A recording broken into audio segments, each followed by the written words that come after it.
Habitamos el área sísmica más activa del planeta, razón por la cual debemos estar siempre preparados por lo que puede ocurrir. ¿Qué hacen los escritores cuando no escriben? Antes de conocer la fama, Charles Bukowski era lavaplatos.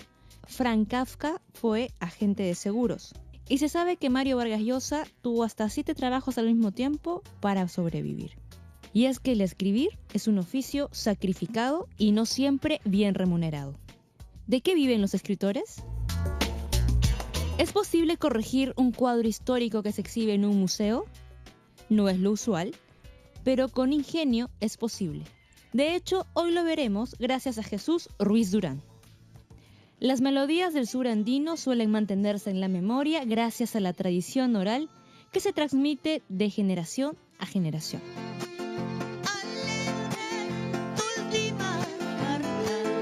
Angélica María, intensamente ayacuchana, en el estudio. Una preocupación ecológica hizo que Theo Jansen inventara grandes criaturas que han asombrado al mundo. Pues nacen, caminan por la playa, evolucionan y se extinguen.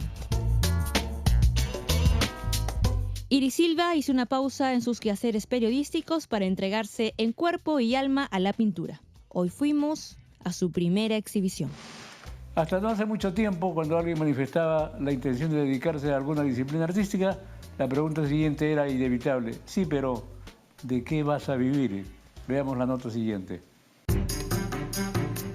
Te vas a morir de hambre es un comentario muy frecuente para quien decide ser escritor y vivir del oficio. ¿Verdad o mentira? Lo cierto es que muchos escritores han realizado y realizan diversas actividades para mantenerse y seguir creando. Viajemos un poquito en el tiempo. ¿De qué vivían los poetas en Grecia, Roma o Egipto?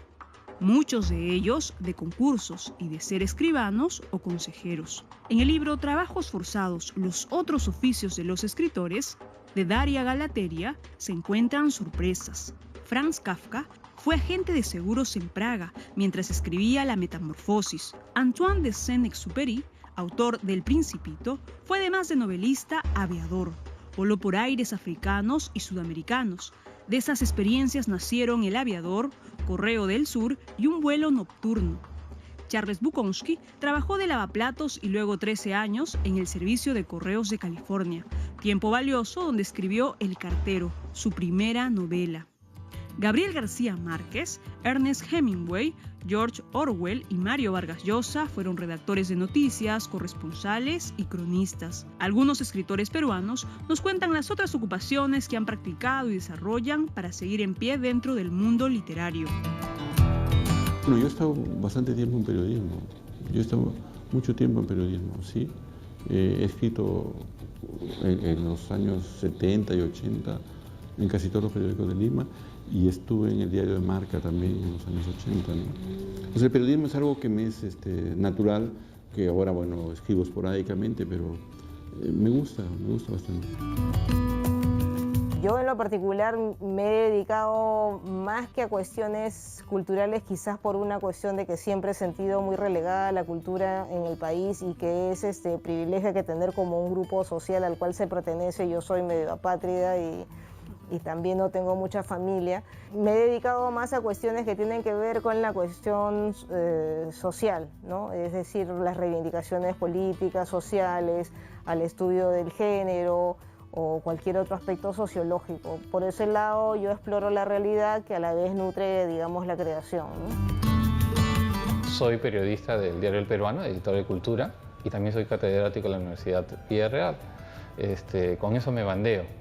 Hasta el año pasado yo dictaba una cantidad de horas, pero esa cantidad de horas me impedía escribir, ¿no? Entonces ahora estoy dictando menos horas para poder escribir, ¿no? O sea, tienes que dar esos sacrificios que no necesariamente son redituables en dinero, ¿no? O sea, si te dedicas a producir dinero, no necesariamente tienes tiempo para poderte sentar frente a la computadora, escribir o leer, ¿no? Que también si te llenas de trabajos no tienes tiempo de formarte, de estar al día, ¿no?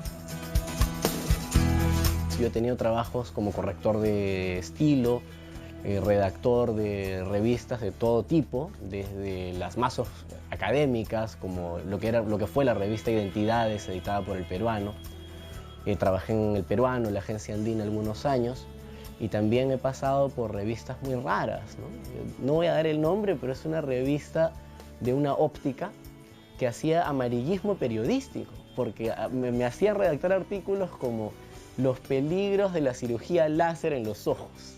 Y siendo una revista de una óptica es atacar al contrario, ¿no? Ese tipo de publicaciones de todo tipo. He sido periodista en algún momento, periodista cultural, ahora soy editora y bueno, eso es lo que hago ahora.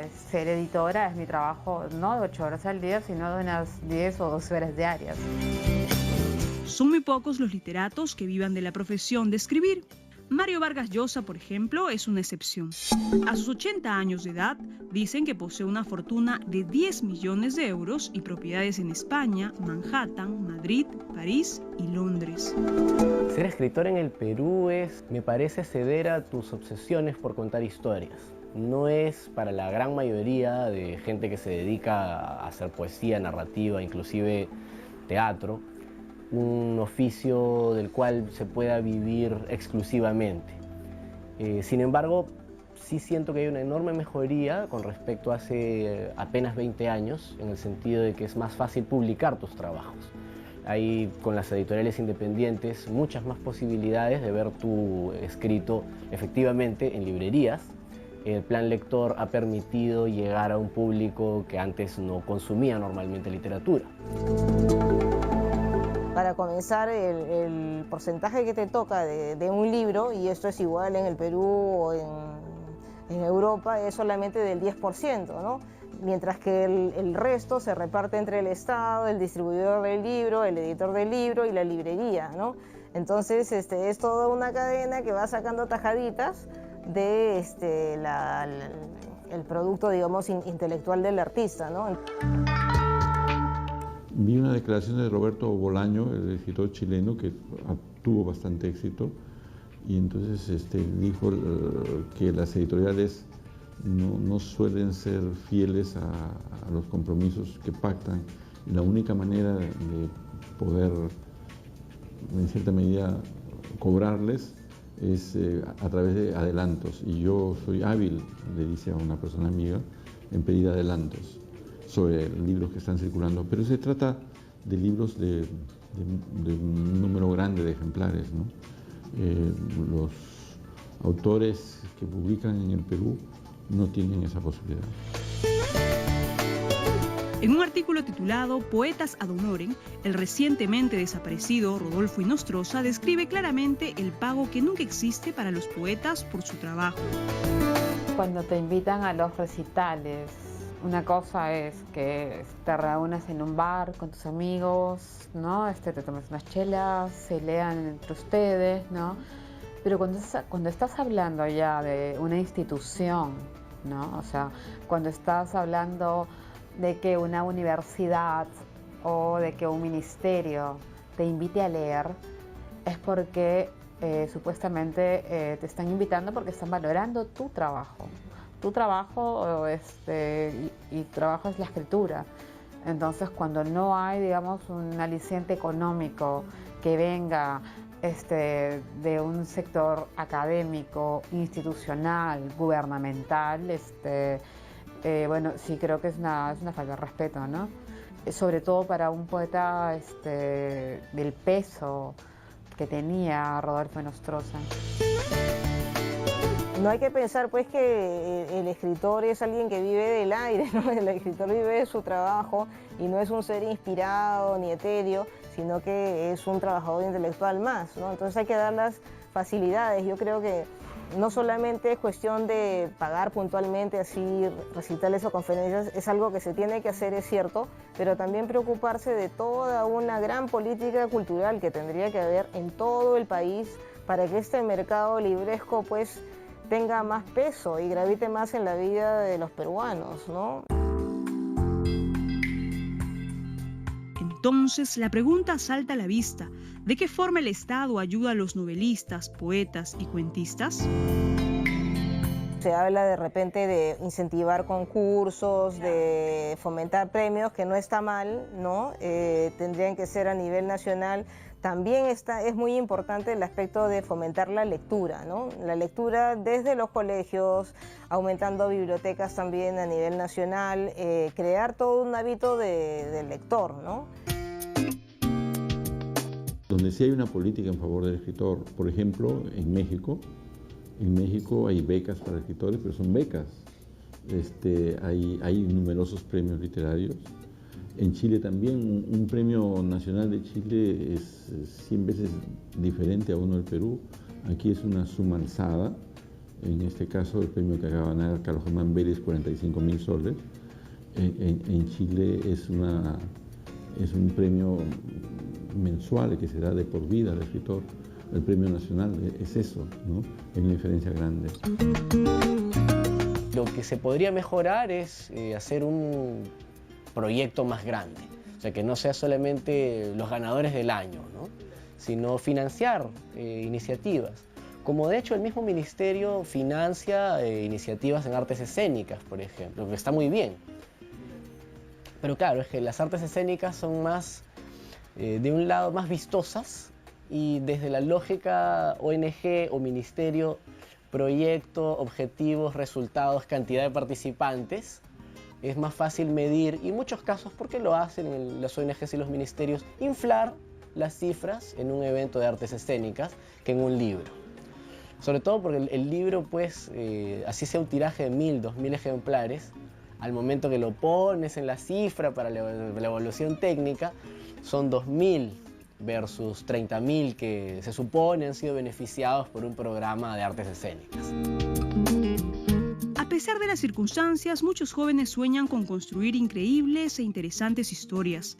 La Universidad Nacional Mayor de San Marcos brinda un espacio donde muchos podrán desarrollar su imaginación y tejer notables relatos.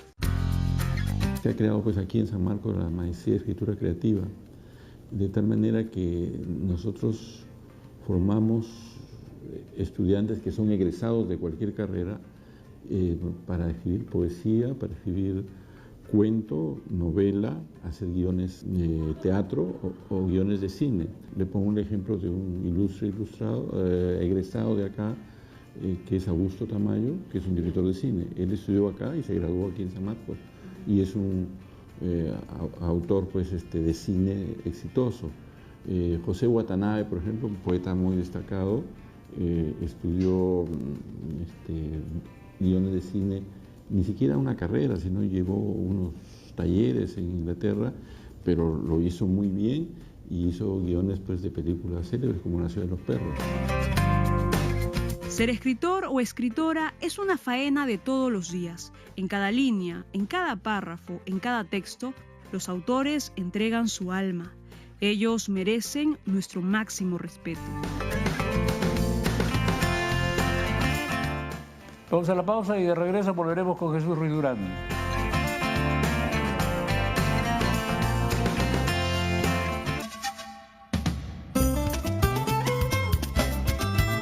Jesús Ruiz Durán es uno de los más notables artistas plásticos del país y ha inaugurado una muestra sumamente importante en la Casa Fugaz del Callao.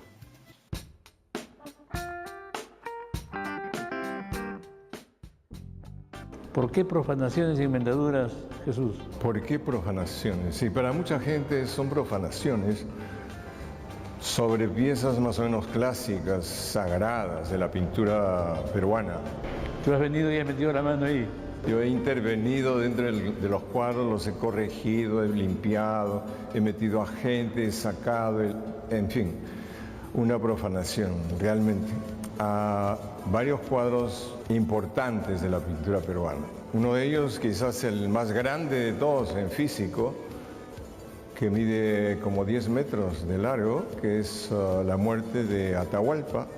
Es un cuadro clásico de Montero que está en el Mali, sobre el cual se ha escrito mucho. Hay un libraco inmenso de más de 300 páginas y muchos críticos y muchos ensayistas han hablado sobre ese cuadro, sobre la maestría, sobre el academicismo y también sobre los grandes errores y omisiones que cometió Montero en ese cuadro. Por ejemplo, es un cuadro muy bien pintado, un cuadro académico, de un gran maestro pintor, pintado en Italia, justifica eso porque las indias incas, las mujeres del Inca, son todas italianas, blancas, toscanas. Entonces no hay una sola india. El único que tiene los rasgos étnicos es Atahualpa, que ya está muertito, ¿no? Pero las otras, las mujeres, son unas damas toscanas, ¿no? Italianas. Tampoco el vestido, el vestuario de las mujeres está documentado. Entonces ha habido muy poco respeto sobre esos aspectos de la gente que siempre está invisible, o sea, los indios, los incas, los que nunca aparecen en los cuadros o los que se les menciona con muy poco respeto, ¿no? Tú has intervenido ese cuadro y has puesto los personajes, has puesto nuevos personajes. Al revés, más bien he ido quitando. En el cuadro hay como 20 personajes, entre curas, soldados, conquistadores, entre comillas, los invasores españoles. Está Atahualpa yacente y las mujeres que están llorando, ¿no? Y los curas. Entonces, los que mejor están representados son los españoles, los curas.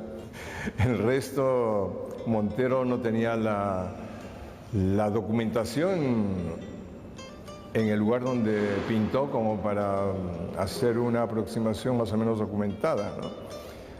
Para mucha gente ese cuadro es un mamarracho en términos de documentación. Es un cuadro muy bien pintado, pero sus errores son más bien una invitación a la revisión de la historia y a la revisión de la lectura de las imágenes, ¿no? Igual como el caso del otro cuadro que intervine, que es Santiago. Santiago era un cuadro de la escuela cusqueña, pintado como el famoso Santiago Matamoros. Santiago es un santo, patrón, militar, soldado, matador de y expulsador de los moros de España. Y acá resultó siendo el mataindios, ¿no? Se dice que en el sitio de Manco Inca, en el Cusco, Santiago vino por los aires en su caballito blanco a matar a los indios y a ayudar al ejército español a debelar la rebelión de Manco Inca, ¿no? Eso significa un gran conocimiento de la historia, ¿eh? Me encanta la historia, sobre todo la historia revisada, ¿no? La historia, hay tantos libros sobre este personaje, por ejemplo, sobre Santiago, que hasta los campesinos actuales le rinden pleitesía, le rinden culto. La fiesta más importante es Taitasanti, la fiesta de Santiago para el mundo agrícola andino, ¿no? Es el patrón de la exuberancia de la tierra y de los frutos de los animales. Es cuando se ofrendan a la tierra y a la naturaleza para que fructifique mejor, ¿no? Los ganados, las sementeras, qué sé yo. En el cuadro este que intervine, saqué a los moros y metí a los indios para que sean visiblemente maltratados por Santiago. Este Santiago es un personaje importante, es un personaje ambiguo para los campesinos andinos, porque para los españoles es el gran soldado que cabalga por los cielos, haciendo retumbar el cielo con los truenos. En cierta forma, es el santo de los relámpagos.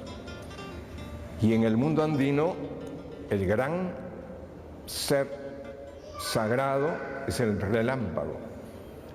De esta forma se identifica Santiago, el Matamoros, con el Santiago, el Illapa, el relámpago, el dador del agua, del fuego.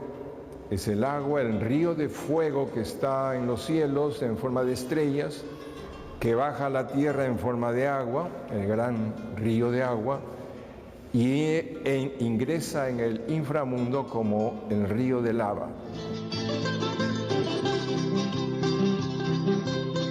¿Cuánto tiene que ver en todo este mundo que has recreado tu origen huancabelicano y tu conocimiento del quechua?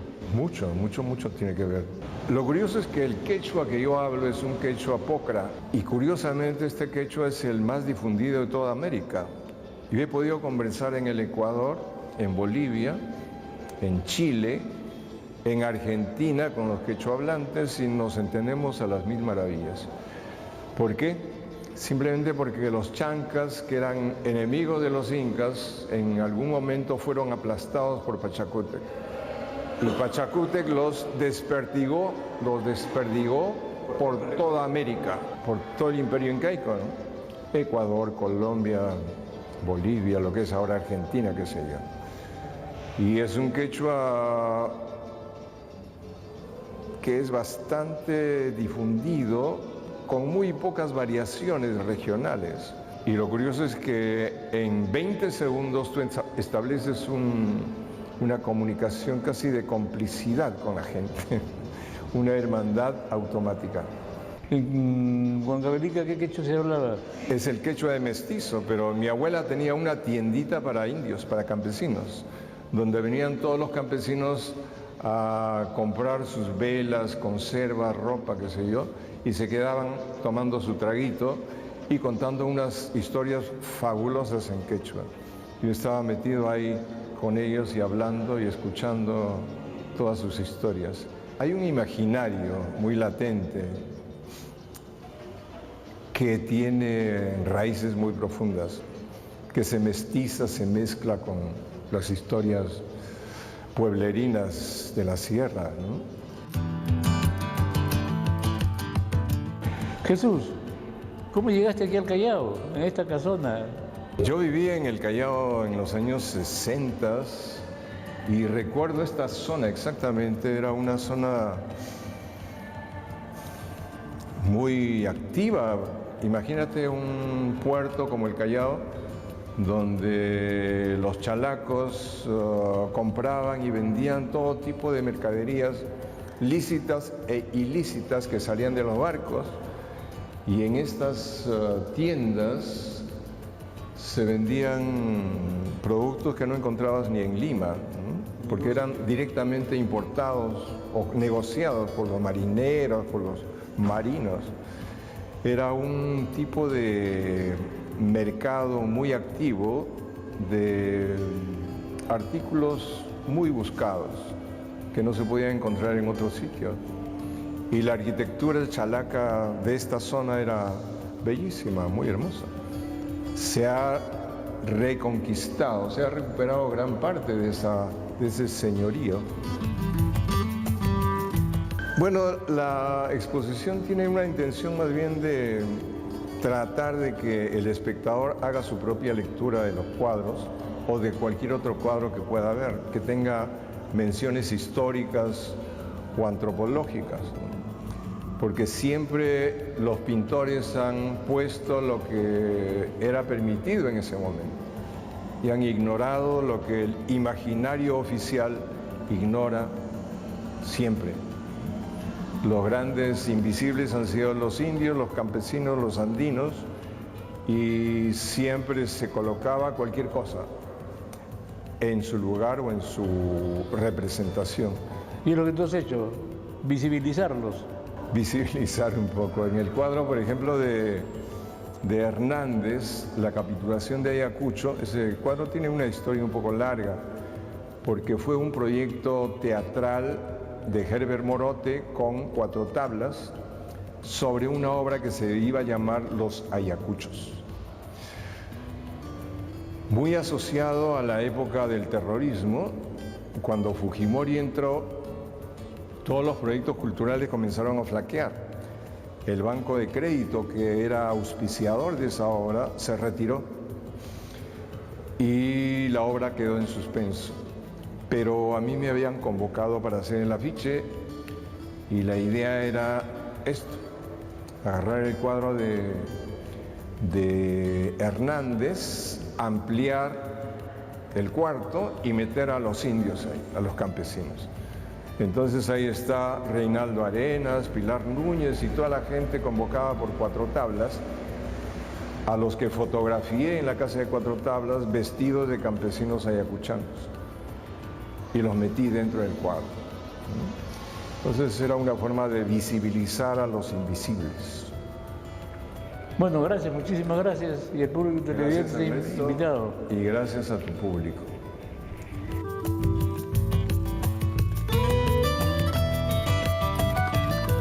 Vamos a la pausa y volveremos con Angélica María.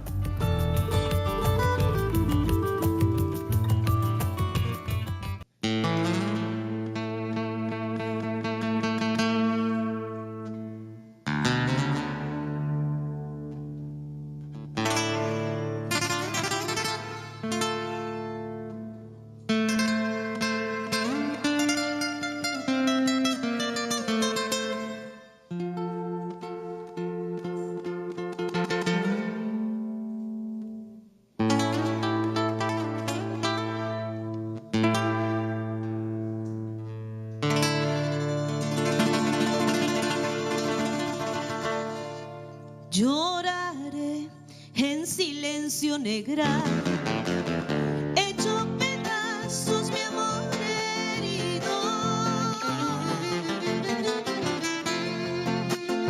Al leer tu última carta, donde me dices ya no te quiero, donde me dices ya no te quiero.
Angélica María es una joven y talentosa intérprete popular que junto al grupo Guayaná y Doble Príncipe han grabado este disco, Enlazando Cantos.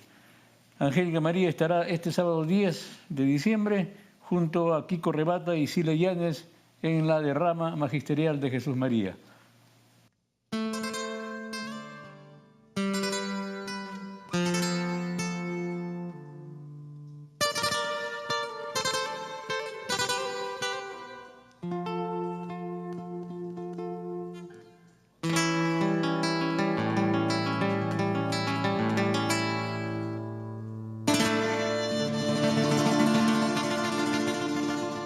Dicen te vas, te vas, te vas, vete con Dios, prenda mía.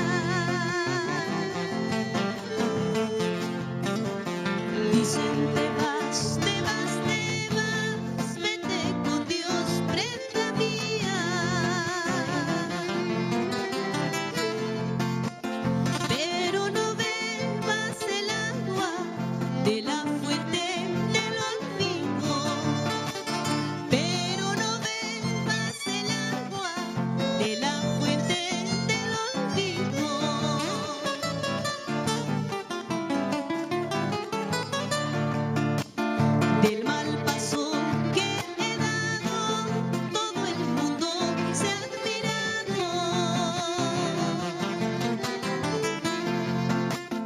del mal paso que te he dado, todo el mundo se ha admirado.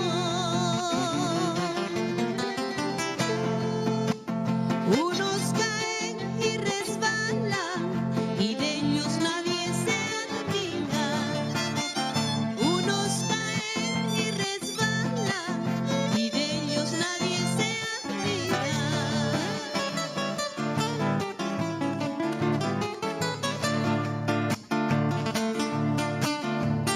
Si has de marcharte, vida mía, vete, pero déjame vivir en tus pensamientos y dormir en tu corazón. Intensamente Ayacuchana.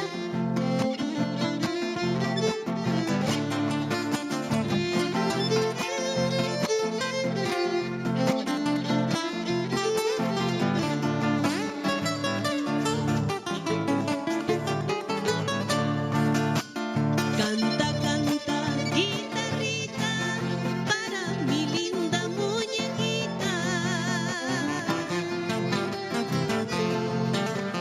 Canta, canta, guitarrita, para mi linda princesita.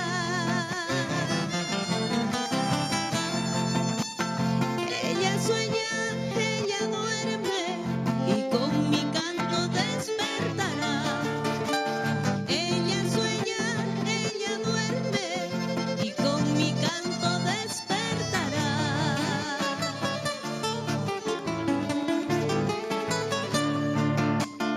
El amor que yo te tengo es puro como la nieve. El amor que yo te tengo es puro como la nieve. Yo te quiero, yo te adoro y tú lo sabes, amor mío. Yo te quiero, yo te adoro y tú lo sabes, vida mía.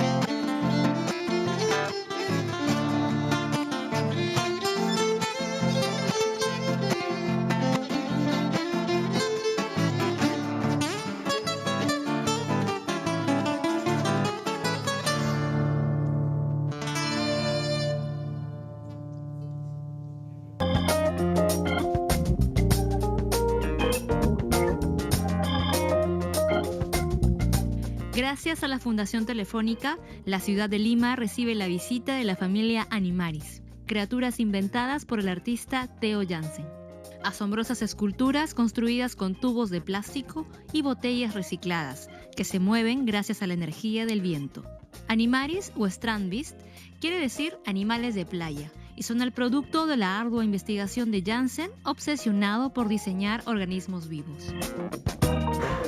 Yo diría que comencé escribiendo en una columna en el periódico donde describía esqueletos en la playa que eran impulsados por el viento y que recogían arena para construir dunas y de esa manera proteger al país de la subida del nivel del mar, que era algo esperado. Pero a lo largo del camino, en el proceso, me intrigó tanto los principios de la vida como la evolución y las raíces de la vida, que me olvidé todo acerca de salvar el país y traté de conseguir mayor sabiduría acerca de los secretos de la vida. Theo Jansen estudiaba física en la Universidad de Delft en los Países Bajos, cuando de pronto optó por la pintura y dejó los estudios.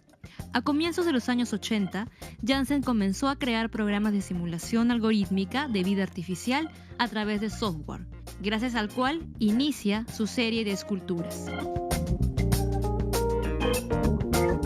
Jansen afirma que estas bestias resultan ser como la invención de la rueda.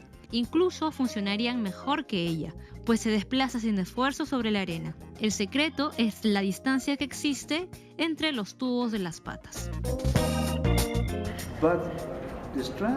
Pero los strand beasts en realidad ya se estaban multiplicando a mis espaldas.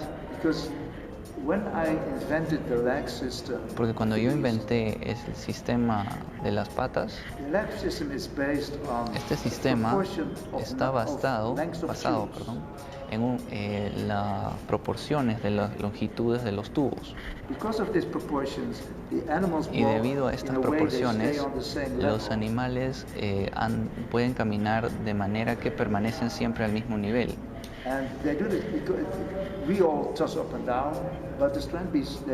Nosotros incluso al andar nos tambaleamos un poco, pero en el caso de los strand beasts siempre permanecen en el mismo nivel. Y eso es gracias a las proporciones de 13 números, 13 cifras diferentes. Yo publiqué estos 13 números en mi página web hace mucho tiempo y desde entonces cientos de alumnos utilizan este código para construir strand beasts. Y todos estos estudiantes de hecho piensan que la están pasando bien, pero están siendo utilizados en la reproducción de los strand beasts.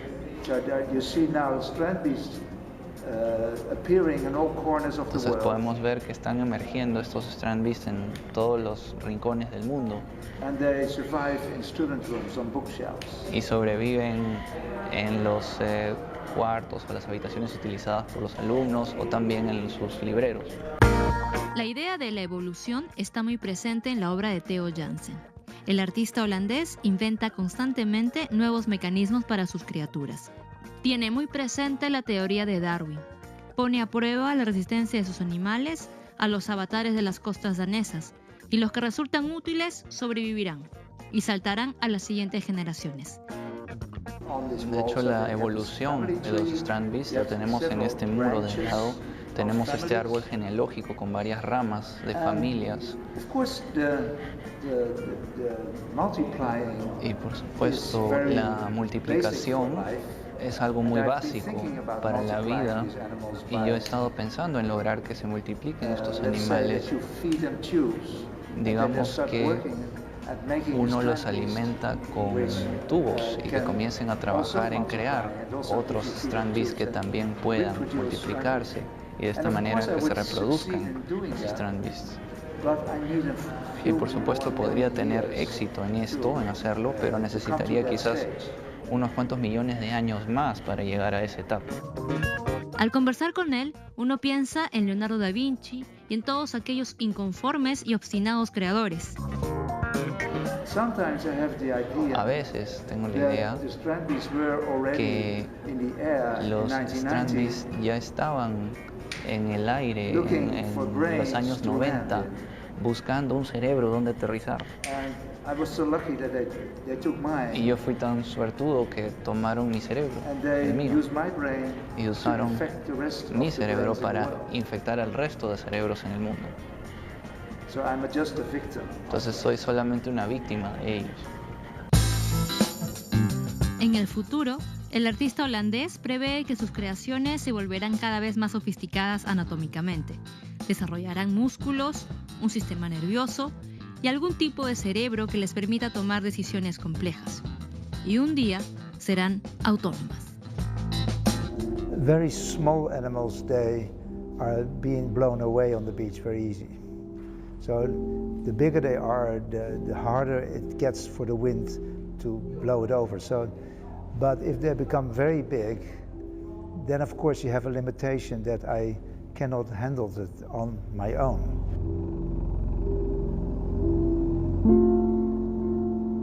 The storms are very aggressive, and the sand as well. The sand goes into the joints, and also if they are in the water, they drown very easily. During the years, I've found all kind of methods. They hammer a pin into the ground to anchor themselves. They have special sort of supports at the side that they don't blow over. They have a sort of sweat system that they sweat out first the joints and wash out the sand out of the joints before they start walking.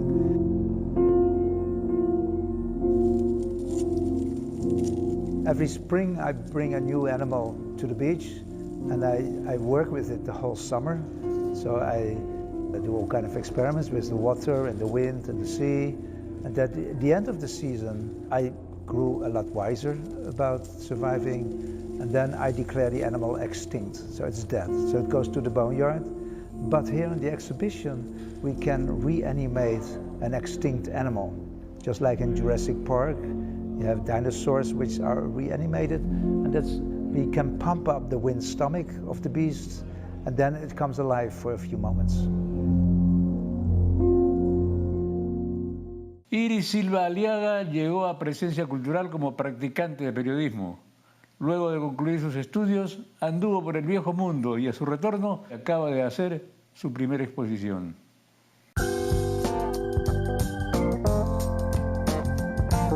Iris Silva pinta su universo a partir de fragmentos, por partes, recortados. Los cuerpos van develando una intimidad hecha de pasión, angustia y soledad. Bueno, yo estudié periodismo, pero desde siempre pinté. Y bueno, por una serie de cuestiones personales que me pasaron hace unos años, decidí sacarlo a la luz porque era una cosa que me tenía escondida. Y tiene que ver con una cuestión también de aceptación de quién soy. O sea, yo soy la que pinta y yo soy la que se expresa a través de la pintura y los colores. Me gusta trabajar mucho con mi imagen, con mi identidad. Tiene que ver nuevamente con esto de la búsqueda de identidad, el reconocerme, el presentarme al mundo y no esconderme dentro de mi caparazón, ¿no? Me gusta ser periodista, pero la pintura soy yo. Es una expresión distinta, es una expresión más completa, que me llena. Ha sido una liberación, por eso la muestra se llama Puntos de Fuga, porque en un principio para mí ha sido un espacio, el arte era un espacio de libertad en el que yo me alejaba de todo aquello que me causaba estrés y todo aquello que me mantenía triste también. Como te decía, pasé algunas experiencias personales y también viajes, experiencias alegres y tristes que me hicieron reconsiderar mi actitud frente a lo que quería hacer, ¿no? Frente a mi vida. Y así se proyectó mi pintura. Y creo que en ese camino voy. Yo trabajo, además de mi identidad, hay una cuestión muy pasional sobre los amores perdidos y esta pasión no encontrada. Entonces, mi pintura es un diálogo conmigo misma, pero con una Iris del pasado. Una Iris triste que busca a este personaje masculino ausente generalmente. El personaje masculino está ahí porque está ausente. Entonces, de eso se trata la muestra, ¿no? Me gusta cortar los cuerpos, seccionarlos. Entonces, porque creo que también tiene que ver con que aún me escondo. Hay partes de mí que aún no quiero mostrar. Entonces, y además porque me parece que para contar que el relato se cuente entero, no es necesario mostrar todo. Es más, hay que dejarle al espectador una parte de misterio y que él solito saque sus conclusiones, ¿no? Puntos de Fuga, en el espacio La Sala, calle Mendiburo 254, departamento 111, Miraflores.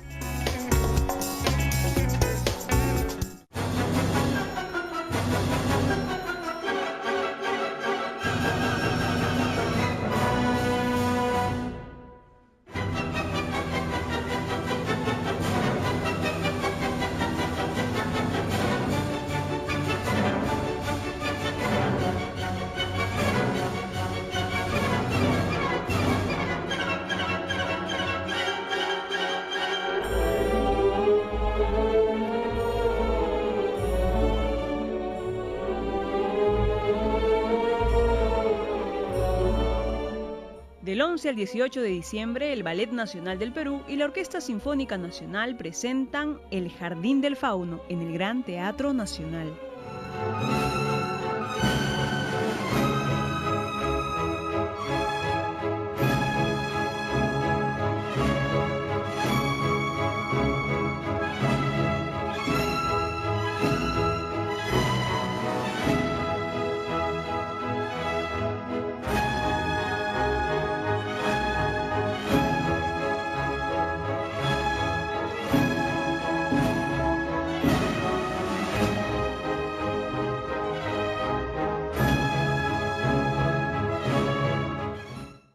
Las últimas del programa. Los Ministerios de Cultura y Trabajo suscribieron el convenio de cooperación interinstitucional que permitirá articular acciones conjuntas para la generación de empleo de actividades relacionadas con la protección, salvaguarda y uso social del patrimonio arqueológico local. El Cine Club de la Universidad Tecnológica del Perú presenta los días 13 y 20 un ciclo dedicado a grandes realizadores polacos que incluye algunas de sus películas más representativas. Avenida Petituars 116 y el ingreso es libre, no se lo pierdan. El jueves 15 en el Instituto Cultural Peruano Norteamericano en Miraflores se inaugurará la muestra Desde la prisión 20 años de arte y esperanza, originalmente creada por el padre Uber Lanciers. Y esto fue todo por hoy, amigos. Gracias, será hasta el siguiente programa.